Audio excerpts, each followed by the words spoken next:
Welcome to all of you. आप सभी लोगों का स्वागत है। दोस्तों, आज जो टॉपिक हम पढ़ाने वाले हैं आपको, सो है आपका समधारित्र के प्रकार। समधारित्र कितने प्रकार के होते हैं, इसी के ऊपर बात होने वाली है। तो चलिए स्टार्ट करते हैं।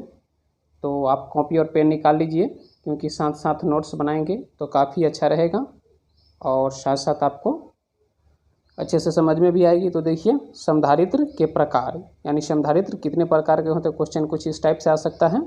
तो समधारित्र जान लीजिए कि 3 प्रकार का होता है। पहला आपका होता है समांतर प्लेट समधारित्र। प्लेट को हिंदी में पट्टिका भी बोलते हैं। प्लेट आपका इंग्लिश लैंग्वेज है ना, लेकिन जो आप बुक में भी देखिएगा तो आपको प्लेट लिखा हुआ मिल जाएगा हिंदी मीडियम में भी, ठीक है। तो समांतर प्लेट समधारित्र या समांतर पट्टिका समधारित्र, ठीक है। दूसरा आपका है गोलाकार प्लेट समधारित्र। तीसरा है क्या, बेलनाकार प्लेट समधारित्र, ठीक है। पहला क्या हो गया, समांतर प्लेट समधारित्र, दूसरा गोलाकार प्लेट समधारित्र और तीसरा बेलनाकार प्लेट समधारित्र, ठीक है। तो आज जो हम इस लेक्चर में पढ़ेंगे सो समांतर प्लेट समधारित्र के बारे में, ठीक है। समांतर प्लेट समधारित्र के बारे में। और ये जो बच गया आपका, और ये सो हम लोग नेक्स्ट लेक्चर में देखेंगे। आज वाले में सिर्फ इसी को देखेंगे, ठीक है। तो देखिए, समांतर प्लेट समधारित्र। तो समांतर प्लेट समधारित्र का डिफिनेशन क्या है, जब दो प्लेटों को बहुत कम दूरी के अंतर पर रखते, अब ब्रैकेट में लिखा हुआ एक दूसरे के समांतर हैं, रखते हैं, तो उसे हम लोग क्या बोलते हैं, समांतर प्लेट समधारित्र कहलाता है, ठीक है। यानी जब दो प्लेट, ठीक है, दो प्लेट यानी पट्टिका, दो पट्टिका, आप उसको चालक भी बोल सकते हो, क्योंकि चालक ही तो प्लेट या पट्टिका होता है। तो दो प्लेट को है ना एक दूसरे के समांतर, जैसे देख लीजिए, ये आपका एक है और ये दो है, दूसरा है, ठीक है।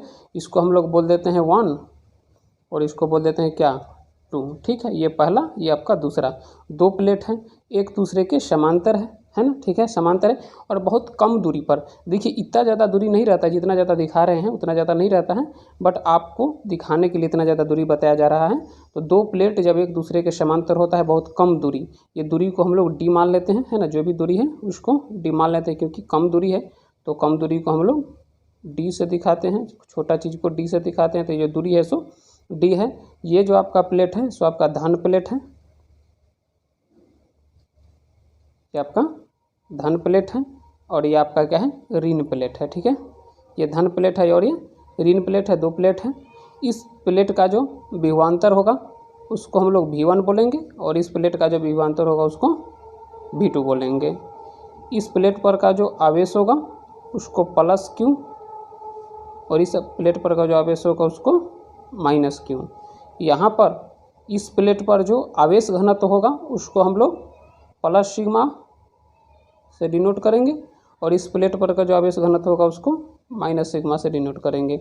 सिग्मा का यूज इसलिए कर रहे हैं क्योंकि देखिए, यहाँ पर जो होगा, यहाँ पर जो होगा सो बच्चों डिस्टेंस यानी दूरी जो है ना, दूरी का स्क्वायर के जहाँ तक बात करेंगे तो दूरी का स्क्वायर भी काफ़ी छोटा हो जाएगा क्षेत्रफल की तुलना में, है ना। दूरी का स्क्वायर भी काफ़ी छोटा हो जाएगा क्षेत्रफल की तुलना में, इसलिए हम लोग पहले आवेश घनत्व का ही प्रयोग करेंगे, है ना। आवेश घनत्व को ही लेकर आगे चलेंगे, ठीक है। तो ये हो गया। हमें निकालना है फिलहाल क्या, तो हमें निकालना है इस प्लेट के अंदर का क्षेत्रफल। तो कहीं पर कोई एक बिंदु मान लेते हैं, तो यहाँ पर एक बिंदु मान लिए, क्या ये मान लेते हैं, है ना। इसी बिंदु पे हमें क्षेत्रफल निकालना है, विद्युत क्षेत्र निकालना है, सॉरी क्षेत्रफल नहीं, विद्युत क्षेत्र निकालना है, मिस्टेक हो गई, विद्युत क्षेत्र निकालना है, क्षेत्रफल नहीं, विद्युत क्षेत्र। तो विद्युत क्षेत्र निकालते हैं। तो समधारित्र का आवेश, तो समधारित्र का आवेश क्या होता है,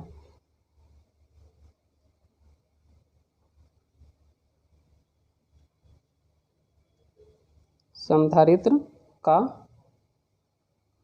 आवेश। तो आपको बताया गया है कि समधारित्र का जो आवेश होता है, जो धन प्लेट पर आवेश होता है वही समधारित्र का आवेश होता है। तो देखिए, धन प्लेट पर आवेश क्या है आपका, प्लस Q, तो समधारित्र का आवेश क्या हो जाएगा, प्लस Q। विभव का बात करेंगे, विभव, तो दोस्तों विभव जो होगा, यानी विभव को हम लोग V से डिनोट करते हैं, तो विभव क्या होगा, आपको हम बताए थे कि पहला प्लेट और दूसरा प्लेट के बीच जो विभव का अंतर होगा वही समधारित्र का विभव कहलाएगा। तो पहला प्लेट का विभव क्या है V1 माइनस दूसरा प्लेट का विभव क्या हो जाएगा आपका V2, ठीक है, V1 माइनस V2। तो ये आपका आ गया क्या विभव। लेकिन हमें तो निकालना है क्या, ई निकालना है, यानी विद्युत क्षेत्र निकालना है, ठीक है। विद्युत क्षेत्र कहाँ पे, तो एम पॉइंट पे विद्युत क्षेत्र निकालना है, एम पॉइंट पे। तो विद्युत क्षेत्र निकालने के लिए क्या करेंगे हम लोग, सिग्मा, विद्युत क्षेत्र का फॉर्मूला आप जानते होंगे पहले से, सिग्मा, ये कौन सा सिग्मा है, तो प्लस वाला है, ठीक है, प्लस वाला है।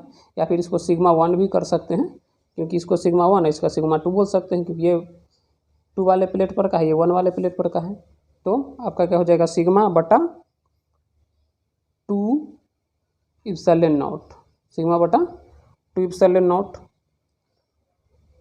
Plus sigma minus by 2 epsilon not. तो देखिए ये जो आपका होगा है ना, ये जो होगा सो किसका है, ये आपका है किसका, धन प्लेट का, और ये किसका है आपका ऋण प्लेट का, है ना। कि एक स्टेप और आप बढ़ा सकते थे, है ना, यहाँ पर एक स्टेप, उस स्टेप को हम मिस कर दिए तो उसको इधर साइड में लिख देते हैं, है ना। उसको आप क्या लिख सकते थे, ई एम बराबर E1 plus E2, E1 plus E2, यानी हमको समधारित्र का विद्युत क्षेत्र निकालने के लिए, है ना, पहले प्लेट का विद्युत क्षेत्र और दूसरे प्लेट का विद्युत क्षेत्र निकाल के जोड़ देना होगा, ठीक है। तो आ जाएगा समधारित्र का विद्युत क्षेत्र।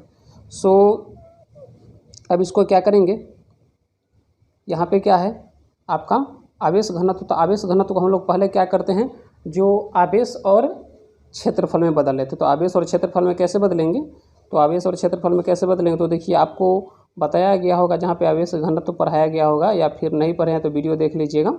आवेश घनत्व है ना, ये प्लस माइनस से कोई मतलब नहीं है, यहाँ प्लस माइनस दोनों ही लगा दीजिए चलेगा, या फिर हटा ही दीजिए, इसको रहने दीजिए, सॉरी। आवेश घनत्व बराबर क्या हो जाएगा, Q बटा ए, यानी आवेश बटा क्षेत्रफल, आवेश घनत्व का फॉर्मूला होता है। सो यहाँ पर हम लोग क्या लिखेंगे, Q बाई ए सिग्मा के लिए, और बटा 2 इप्सिलॉन नॉट प्लस, इसके लिए भी वही होगा, प्लस माइनस तो सिर्फ नेचर के दिखाने के लिए हम यहाँ पे लगाए थे, यहाँ पर वो कोई इफेक्ट नहीं डालेगा। तो क्या जाएगा, QA बाई 2 इप्सिलॉन नॉट। इसको जब आप कैलकुलेट कीजिएगा, है ना, इसको जब आप कैलकुलेट कीजिएगा तो आपको आ जाएगा Q by 2 epsilon not a, क्योंकि देखिए ये बेस इसके बटा में 1 आएगा और ये उलट जाएगा, तो अल्टीमेटली यही आएगा, plus Q by 2 epsilon not a, ठीक है। और आप इसको या तो ऐड कर लीजिए या सिंपल तरीका से देख सकते हैं, या ये क्या है, Q बाई 2, यानी Q का हाफ है और ये भी Q का हाफ है, तो हाफ और हाफ क्या हो जाएगा, 1 हो जाएगा, है ना। हाफ और हाफ को जोड़ेंगे, आधा को जोड़ेंगे तो 1 हो जाएगा, ठीक है। तो या फिर आप LCM करके भी जोड़ सकते हैं, तो जोड़िएगा तो आ जाएगा क्या, ऊपर आपका आएगा क्या 2Q, और नीचे आ जाएगा 2 इप्सिलॉन नॉट ए, सो 2 से 2 कैंसिल हो जाएगा। सो आपको ई बराबर यानी EM बोल सकते हैं, या ई बोलिए डायरेक्ट, कोई बात नहीं है, बात एक ही होगा। सो Q by epsilon not a, तो ये किसके लिए हो गया, ये इक्वेशन जो आपको मिला समीकरण, सो किसके लिए है, तो हवा के लिए और निर्वात के लिए, हवा और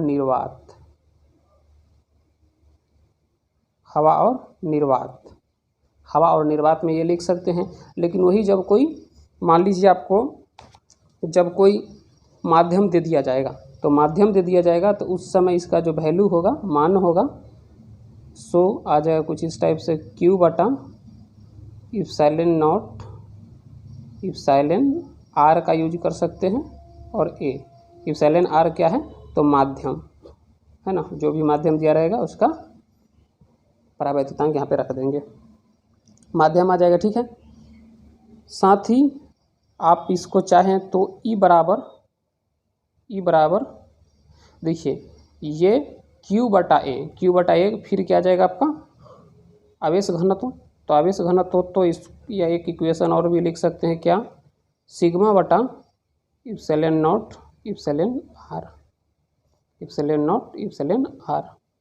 सभी इक्वेशन समीकरण जो भी आपका आया, ये वाला हो, ये वाला हो या ये वाला हो, है ना, ये तीनों एक ही है ना, तीनों में से किसी का आप यूज कर सकते हैं, या फिर आप चौथा ये भी ड्रॉ कर सकते हैं, ई बराबर सिग्मा बटा इप्सिलॉन नॉट।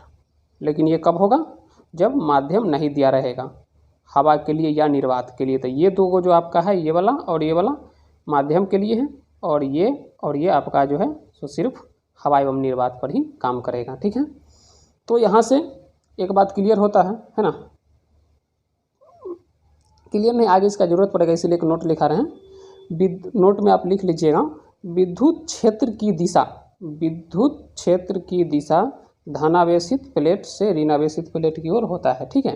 विद्युत क्षेत्र का जो दिशा होता है सो धनावेशित प्लेट से ऋणावेशित प्लेट की ओर, जैसे ये धन है और ये ऋण है, ठीक है। देखिए ये जो आपका है धनावेश का प्लेट है और ये आपका ऋणावेश वाला प्लेट है, तो विद्युत क्षेत्र का जो दिशा होगा सो कुछ इस टाइप से होगा, है ना, विद्युत क्षेत्र का दिशा इस टाइप से होगा, ठीक है। तो आप नोट कर लिए, नोट वाले बात है, सो लिख लीजिए। छूट जाता है तो आप बैक करके लिख सकते हैं, वीडियो पॉज करके। अगला जो हम लोग कैलकुलेट करेंगे यानी निकालेंगे, सो विभव निकालेंगे, उसके बाद हम लोग धारिता निकालेंगे। जैसे अभी हम लोग क्या किए, विद्युत क्षेत्र निकाल लिए संधारित्र का, तो अब जो निकालेंगे सो विभव निकालेंगे, उसके बाद हम लोग धारिता भी निकालेंगे, ठीक है। तो हम लोग पहले से जानते हैं ना, क्या जानते हैं, जैसा कि हमने लिख दिया है, आप देख के हो सकता है कि सोच रहे होंगे क्या जानते हैं, क्या लिख दिए। तो देखिए हम लोग पहले से क्या जानते हैं दोस्तों, डेल्टा भी क्या है, विभव का अंतर, विभव में अंतर, डेल्टा भी बराबर minus E dot delta R, minus E dot delta R, ठीक है। सो इसको क्या लिख सकते हैं, माइनस ई, है ना, ये तो आपका हो गया डायरेक्ट, किसमें हो गया, सदिशीय रूप में। अब अदिशीय रूप में लिखेंगे तो ये क्या हो गया, परिमाण विद्युत क्षेत्र का, फिर आपका डेल्टा आर इसका परिमाण, और यहाँ पे कॉस, थीटा के जगह पर क्या रखेंगे, तो देखिए दोनों प्लेट क्या है, एक दूसरे के समांतर है ना, दोनों प्लेट क्या है, एक दूसरे के समांतर है। तो जब समांतर है तो समांतर रेखा कोई होता है, एक रेखा ये है, मान लीजिए दूसरा रेखा ये है, ठीक है। तो समांतर रेखा के बीच का जो कोण होता है सो क्या होता है, 0 डिग्री, है ना, 0 डिग्री। तो यहाँ पे क्या हो जाएगा, कॉस जो आपका है सो 0 डिग्री हो जाएगा, ठीक है, कॉस 0 डिग्री। सो अब इधर देखिए डेल्टा भी, तो डेल्टा भी को हम लोग क्या लिखेंगे, देखिए ये क्या है, विभव का अंतर, तो विभव का अंतर तो आपको बताया गया है कि धन प्लेट, ये आपका क्या था, धन प्लेट, और ये क्या था, ऋण प्लेट। तो धन प्लेट से ऋण प्लेट की ओर विद्युत क्षेत्र की दिशा होता है। तो ये आपका क्या हो गया, प्रारंभिक, और ये क्या हो गया, अंतिम, यानी इधर से इधर जाएगा, ठीक है। तो ये आपका क्या था 1 और ये क्या था 2, है ना, 2। तो हम लोग अंतर किस तरीक़ा से दिखाते हैं, अंतिम माइनस प्रारंभिक, तो अंतिम क्या हो गया आपका V2 और प्रारंभिक क्या होगा V1 होगा, ठीक है। तो V2 माइनस V1 बराबर क्या हो जाएगा, इधर E है, तो E का हम लोग वैल्यू क्या निकाले हैं, अभी जस्ट पहले निकाले हैं, है ना। E का वैल्यू क्या निकाले हैं दोस्तों, E का वैल्यू, तो E का वैल्यू हम लोग निकाले हैं क्या, Q by epsilon naught A, Q by epsilon naught A। हम ये अभी माध्यम के लिए नहीं, सिर्फ हवा एवं निर्वात के लिए कैलकुलेट कर रहे हैं। तो Q by epsilon naught A, और ये जो आपका है जो ये डेल्टा आर जो है, डेल्टा आर क्या होता है, दूरी होता है। तो दूरी क्या है, दोनों प्लेट का बीच का दूरी क्या था, D था, तो उसको रख दिए। और ये कॉस थीटा, तो कॉस थीटा का वैल्यू क्या हो जाएगा 1, तो 1 से गुना करने पर भी कोई अंतर आने वाला नहीं है, ठीक है, आने वाला नहीं है। अब हम लोग सभी समधारित्र के लिए जो फॉर्मूला जानते हैं, है ना, एनी कैपेसिटर यानी सभी समधारित्र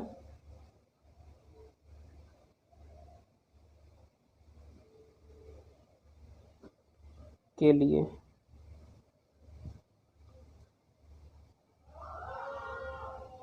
सभी समधारित्र के लिए क्या जानते हैं, पहले से formula Q equal to C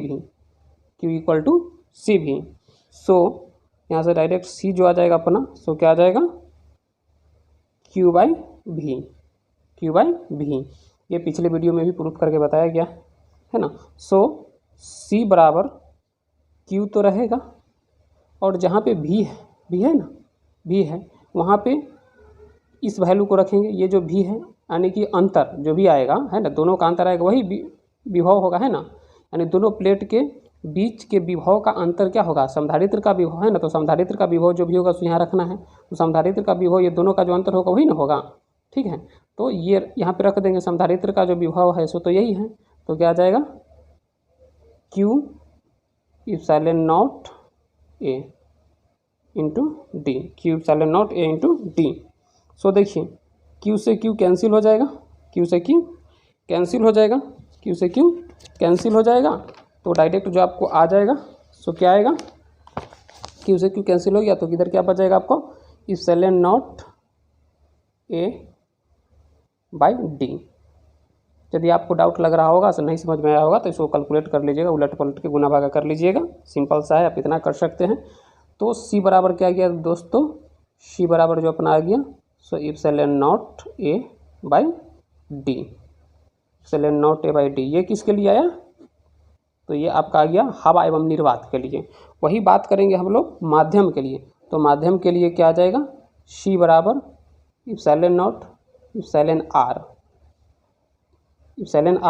A बटा D। यदि मान लीजिए है ना, तो ये आपका आ जाएगा किसके लिए, माध्यम के लिए। तो ये दोनों समीकरण किसका आ गया आपका, धारिता का है ना, यानी समांतर प्लेट समधारित्र के धारिता का ये दोनों समीकरण आपके सामने आ गया है, ठीक है। जिसको आप याद रखते हैं, काफ़ी इंपॉर्टेंट होता है, आपको ऑब्जेक्टिव में भी पूछा जा सकता है, साथ में क्वेश्चंस बनाने में तो सहायता देगा ही देगा। यदि मान लीजिए है ना, नेक्स्ट में यदि हम लोग क्या करते हैं कि दोनों प्लेट के एरिया जो है ना, दोनों प्लेटों का एरिया उसको क्या ले लेते हैं, यानी एरिया A बराबर मान लेते हैं 1 मीटर स्क्वायर, और दोनों के बीच का जो दूरी है उसको 1 मिलीमीटर ले लेते हैं, ठीक है, उसको 1 millimetre.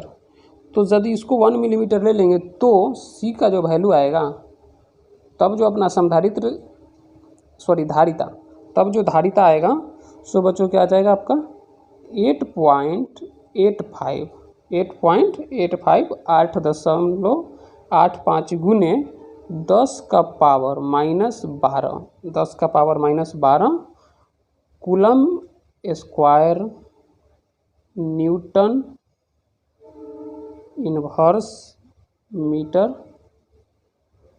Inverse square into 1 metre square बट्टा 10 का पावर माइनस 3 मीटर है ना। जिसको आप कैलकुलेट करेंगे तो 8.85 गुने 10 का पावर माइनस 9 फैराड होगा। मैं बहुतों बार ऑफलाइन क्लास कराते हैं तो कैलकुलेट कर चुका हूँ, इसलिए है जो हमें याद है ना। जब भी क्लास कराते हैं तो हमेशा तो कैलकुलेट करना होता ही है, सो डायरेक्ट हम लिख दिए, आप कैलकुलेट कर सकते हैं यहाँ से। ये यूनिट भी कैंसिल कीजिएगा तो देखिएगा आपको फैराड में आ जाएगा, ठीक है। तो यही आपका क्या आ जाएगा, यदि मान लीजिए दोनों प्लेटों के बीच दोनों प्लेटों का एरिया यानी क्षेत्रफल आपको दिया है 1 मीटर स्क्वायर और दोनों के बीच का दूरी दे दिया गया है 1 मिलीमीटर, तब जो आपका धारिता आएगा सो क्या आ जाएगा, कुछ ये आएगा, इसको कैलकुलेट कीजिएगा तो ये आएगा। ये आपको ऑब्जेक्टिव में इवन पूछा जा सकता है, ठीक है। तो इस टॉपिक, छोटा सा टॉपिक था, यहीं पे समाप्त कर देते हैं, और नेक्स्ट वीडियो में आपको धारिता और परावैद्युतांक का प्रभाव बताएंगे, ठीक है। तो वीडियो अच्छा लगा होगा तो लाइक कर दीजिएगा, चैनल पर नए आए होंगे तो चैनल को सब्सक्राइब कर लीजिएगा, और जो फ्रेंड होंगे आपके सर्कल में या फिर कोई रिलेटिव हैं जो 11th-12th के स्टूडेंट हैं उनको शेयर भी कर दीजिएगा लिंक, जिससे कि उनको भी सहायता मिल सके। थैंक यू, पढ़ाई करते रहें, ऑल द बेस्ट।